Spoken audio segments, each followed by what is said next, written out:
बिस्मिल्लाहिर्रहमानिर्रहीम। अस्सलामु अलैकुम वरहमतुल्लाहि वबरकातुहू। साले साइंस एकेडमी के केमिस्ट्री क्लासरूम में खुशामदीद। क्लास 10 के केमिस्ट्री के लेक्चर्स का सिलसिला जारी है। आज इस सिलसिले का छठा लेक्चर पेश खिदमत है और आज के वीडियो लेक्चर में हम यूनिट 1 के एक्सरसाइज MCQs को सॉल्व करेंगे और देखेंगे कि हर MCQ का जो आंसर बताया जाता है उसकी रीज़न क्या है। चलते हैं पहले MCQ की जानब। अपनी अपनी किताबें अपने सामने खोल लें, चाहे आप उर्दू मीडियम के स्टूडेंट हैं चाहे आप इंग्लिश मीडियम के स्टूडेंट हैं। क्वेश्चन है, पहला क्वेश्चन है the characteristics of reversible reactions are the following except. एक रिवर्सिबल रिएक्शन की खसूसियात मदरजा झैल के अलावा कौन सी हैं। पहली है products never combine to form reactants. दूसरी है दे नेवर कंप्लीट। तीसरी है they proceed in both ways. चौथी है they had a double arrow between reactants and products. सवाल ये था कि करैक्टरिस्टिक्स क्या हैं, बल्कि ये 4 करैक्टरिस्टिक बताई गई हैं। इनमें से 3 ठीक हैं और एक ऐसी करैक्टरिस्टिक है जो कि रिवर्सिबल रिएक्शन की नहीं होती। पहली करैक्टरिस्टिक है कि प्रोडक्ट कभी भी कंबाइन होकर रिएक्टेंट नहीं बनाती। तो ये एक ऐसी करैक्टरिस्टिक है जो कि रिवर्सिबल रिएक्शन के लिए ठीक नहीं है। लिहाजा पहले क्वेश्चन का आंसर हमारे पास है ए पार्ट। तो हम लिख लेते हैं 1 का आंसर है ए और 2 की तरफ चलते हैं। 2 है in the lime clean the reaction CaCO3 will give us CaO plus CO2। ये एक हमें केमिकल रिएक्शन दिया गया है। CaCO3 will give us CaO plus CO2। Question है goes to completion because कि ये रिएक्शन कंप्लीट क्यों हो जाता है। पहली रीज़न से कही है हाई टेम्परेचर, ये रीज़न गलत है। CaO is more stable then CaCO3, ये रीज़न भी ठीक नहीं है इस केस में। तीसरी रीज़न है CO2 एस्केप्स कंटिन्यूसली। CO2 जो है वो कंटिन्यूसली एस्केप होती रहती है, ये रीज़न ठीक है क्योंकि CO2 जो है वो एस्केप होती रहती है लगातार रिएक्शन मिक्सचर से। लिहाजा प्रोडक्ट के रिकम्बाइन होने का चांस कम होता जाता है और रिएक्शन जो है वो कंप्लीट हो जाता है। लिहाजा जो क्वेश्चन नंबर 2 है उसका सी पार्ट दुरुस्त है। चलते हैं क्वेश्चन नंबर 3 की जानब। क्वेश्चन नंबर 3 है for a reaction 2A + B will give us 3C। ये रिवर्सिबल रिएक्शन है और इसके लिए इक्विलिब्रियम कांस्टेंट Kc की वैल्यू लिखनी है। तो हमारे पास रिएक्शन है 2A + B will give us 3C। अब इसके लिए इक्विलिब्रियम कांस्टेंट की वैल्यू लिखें तो Kc बराबर आएगा concentration, equilibrium concentration of product जो कि C है और उसकी पावर बनाएंगे जो उसका कोफिशिएंट आ रहा है, डिवाइडेड बाई रिएक्टेंट्स की कंसंट्रेशन A का स्क्वायर आ जाएगा क्योंकि A के साथ 2 कोफिशिएंट है, इनटू B की कंसंट्रेशन। और अगर हम देखें तो ये हमारे पास D पार्ट है। तो इसका मतलब है कि तीसरा जो MCQ है उसका D पार्ट दुरुस्त है। चौथा MCQ है Which one of the following statements is not correct about active mass। दर्जा झैल में से कौन सी स्टेटमेंट ऐसी है जो एक्टिव मास के बारे में दुरुस्त नहीं है। 4 स्टेटमेंट दी गई हैं, चारों में से जो दुरुस्त नहीं है उसकी निशानदेही करनी है। पहला, rate of reaction is directly proportional to active mass, ये ठीक स्टेटमेंट है।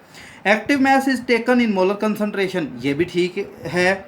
Active mass is represented by square brackets, ये भी ठीक है। जिनके पहली 3 स्टेटमेंट्स जो हैं वो राइट हैं। तो रॉन्ग स्टेटमेंट बच जाती है डी जो कि है active mass means total mass of the substance, जो कि गलत है। तो लिहाजा हमारे पास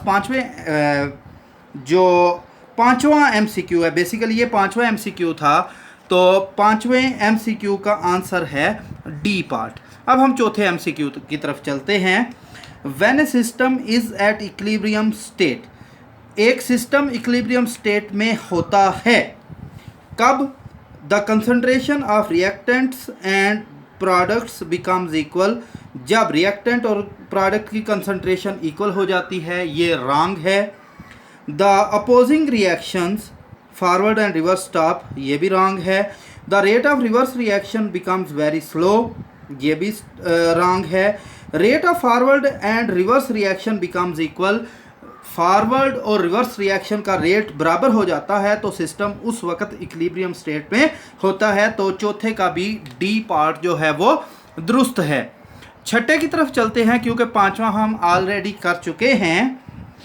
When the magnitude of Kc is very large, it indicates, जब किसी रिएक्शन के लिए Kc की वैल्यू बहुत बड़ी होती है तो इसका मतलब क्या है?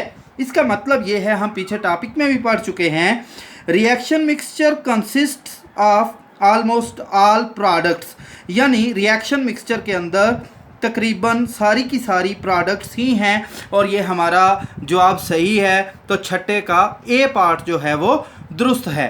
सातवें की तरफ चलते हैं। सातवां एमसीक्यू है हमारे पास, when the magnitude of Kc is very small it indicates, पहले था Kc की मैग्नीट्यूड वेरी लार्ज हो तो इसका क्या मतलब है? और सातवां एमसीक्यू है कि Kc की वैल्यू अगर बहुत स्मॉल हो तो इसका क्या मतलब है? इसका मतलब ये है, जो डी पार्ट में हमें बताया गया है, the amount of products is negligible, यानी रिएक्शन मिक्सचर के अंदर इक्विलिब्रियम के स्टेट की हालत, इक्विलिब्रियम की हालत में जो प्रोडक्ट्स हैं वो ना होने के बराबर हैं। तो ये हमारा डी पार्ट है, तो सातवें का डी पार्ट दुरुस्त है। आठवें एमसीक्यू की तरफ चलते हैं। आठवां एमसीक्यू है हमारे पास, reactions which have comparable amounts of reactants and products at equilibrium state है, ऐसे रिएक्शंस जो इक्विलिब्रियम स्टेट की हालत में रिएक्टेंट्स और प्रोडक्ट्स की कंसिडरेबल अमाउंट रखते हैं, वो उनके लिए क्या होता है? क्या स्मॉल वैल्यू ऑफ Kc होती है, लार्ज वैल्यू ऑफ Kc होती है, या मॉडरेट Kc वैल्यू होती है, या नन ऑफ दीज होती है? तो ये हम पढ़ चुके हैं कि अगर Kc की वैल्यू ना ज़्यादा बड़ी हो ना ज़्यादा छोटी हो, यानी कि मॉडरेट वैल्यू हो, तो उस वक़्त रिएक्शन मिक्सचर के अंदर रिएक्टेंट और प्रोडक्ट की जो वैल्यूज़ हैं वो कंपेरेबल होती हैं। तो आठवें का सी पार्ट दुरुस्त है। नौवें एमसीक्यू की तरफ चलते हैं। At dynamic equilibrium, dynamic equilibrium की हालत में क्या होता है जी? ये हम पढ़ चुके हैं कि डायनामिक इक्विलिब्रियम की हालत में रेट ऑफ फॉरवर्ड रिएक्शन और रेट ऑफ रिवर्स रिएक्शन जो है वो इक्वल होते हैं। तो देखें ज़रा यहाँ पर नाइन्थ एमसीक्यू का जो सी पार्ट है उसने कहा हुआ है, the speeds of the forward and reverse reaction are equal, यानी फॉरवर्ड और रिवर्स रिएक्शन एक ही स्पीड से वकूअ पज़ीर होते हैं। तो नौवें का भी हमारे पास सी पार्ट दुरुस्त है। 10वां एमसीक्यू आइए देखते हैं। In an irreversible reaction dynamic equilibrium, सवाल है एक इरिवर्सिबल रिएक्शन के अंदर डायनामिक इक्विलिब्रियम के बारे में आप क्या कहते हैं? इसके जवाबों में पहला जवाब है नेवर एस्टैब्लिशेस, कि ये कभी कायम ही नहीं होता। दूसरा, establishes before the completion of reaction, reaction के मुकम्मल होने से पहले ही कायम हो जाता है। Establishes after the completion of reaction, reaction के मुकम्मल होने के बाद कायम होता है। एस्टैब्लिशेस रेडीली, जो है वो आहिस्ता से कायम होता है। तो इसका आंसर है ए पार्ट, कि ये नेवर एस्टैब्लिशेस, ये कभी कायम नहीं होता। इसकी वजह यह है कि डायनामिक इक्विलिब्रियम की हालत वो हालत होती है जिसमें फॉरवर्ड रिएक्शन का रेट रिवर्स रिएक्शन के रेट के बराबर होता है, और इरिवर्सिबल रिएक्शन में रिवर्स रिएक्शन होता ही नहीं है। लिहाजा हम कह सकते हैं कि जो हमारे पास फॉरवर्ड रिएक्शन है उसके अंदर डायनामिक इक्विलिब्रियम नहीं होता। 11वें की तरफ चलते हैं। A reversible reaction a reverse reaction is one that, कि एक रिवर्सिबल रिएक्शन वो होता है जो which proceeds from left to right, जो लेफ्ट से राइट की तरफ जाता है? नहीं जी, ये रॉन्ग आंसर है क्योंकि ये दोनों तरफ जाता है। In which reactants react to form products, कहता है कि ये ऐसा रिएक्शन होता है जिसमें रिएक्टेंट्स जो हैं वो रिएक्ट करती हैं प्रोडक्ट बनाने के लिए। ये भी गलत है क्योंकि रिवर्सेबल रिएक्शन में रिएक्टेंट प्रोडक्ट बनाती हैं और प्रोडक्ट्स जो हैं वो रिएक्टेंट बनाती हैं। विच स्लोज डाउन ग्रेजुअली, जो आहिस्ता हो जाता है ग्रेजुअली वक्त गुजरने के साथ। ये भी गलत है। रिवर्सिबल रिएक्शन वक्त गुजरने के साथ स्पीड अप होता है। विच स्पीड्स अप ग्रेजुअली, तो इसका मतलब है 11वें MCQ का डी पार्ट जो है वो दुरुस्त है। 12वें MCQ की तरफ चलते हैं।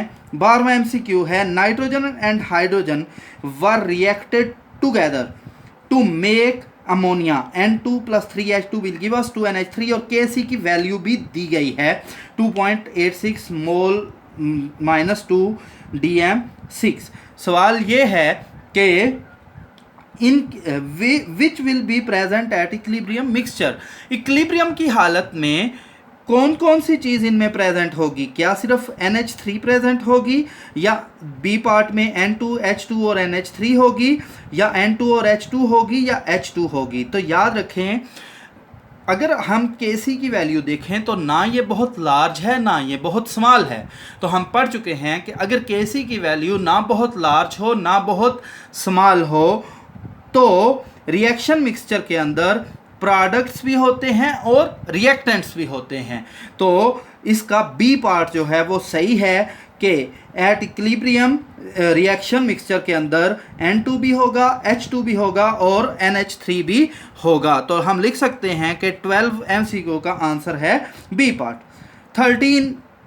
13वां MCQ for a reaction between PCl3 and Cl2 to form PCl5 the units of Kc are, ये रिएक्शन है मेरे पास PCl3, ये एक रिवर्सेबल रिएक्शन है। Reaction between PCl3 plus Cl2 to form PCl5। वो सवाल करने वाला ये कहता है कि the units of Kc are, कि Kc की यूनिट्स क्या हैं। तो आइए हम यूनिट्स कैलकुलेट कर लेते हैं। यूनिट्स कैलकुलेट किस तरह से करनी है? सबसे पहले हमें पता है कि कंसंट्रेशन का यूनिट होता है मोल पर डेसीमीटर क्यूब, और इस कंसंट्रेशन का यूनिट भी मोल पर डेसीमीटर क्यूब है, इस कंसंट्रेशन का यूनिट भी मोल पर डेसीमीटर क्यूब है। Kc की वैल्यू अगर हम लिखें तो हमारे पास आएगा concentration of PCl5 over concentration of PCl3 into concentration of Cl2। तो इसकी यूनिट्स क्या आएंगी PCl5 की? चूँकि स्केयर नहीं है तो यूनिट आएगा मोल पर डेसीमीटर क्यूब, और नीचे भी दोनों की यूनिट्स अगर हम लिखें तो आएगा मोल पर डेसीमीटर क्यूब, मोल पर डेसीमीटर क्यूब। ये यूनिट्स मैंने साथ लिखी हैं। अगर मैं यूनिट्स कैंसिल करूं तो ऊपर 1 मोल पर डेसीमीटर क्यूब है, नीचे 2 मोल पर डेसीमीटर क्यूब एक दूसरे से मल्टीप्लाई हो रहे हैं। तो मेरे पास जो यूनिट बचेगी Kc की वो होगी 1 ओवर मोल पर डेसीमीटर क्यूब। और अगर मैं मोल को भी ऊपर ले जाऊं और डेसीमीटर पर क्यूब को भी ऊपर ले जाऊं तो मेरे पास बन जाता है मोल इनवर्स डेसीमीटर क्यूब, और ये मेरे पास आंसर है सी पार्ट। तो लिहाजा मेरे पास 13 MCQ का आंसर है सी पार्ट। इसके साथ ही एक्सरसाइज MCQs का अख्ताम होता है।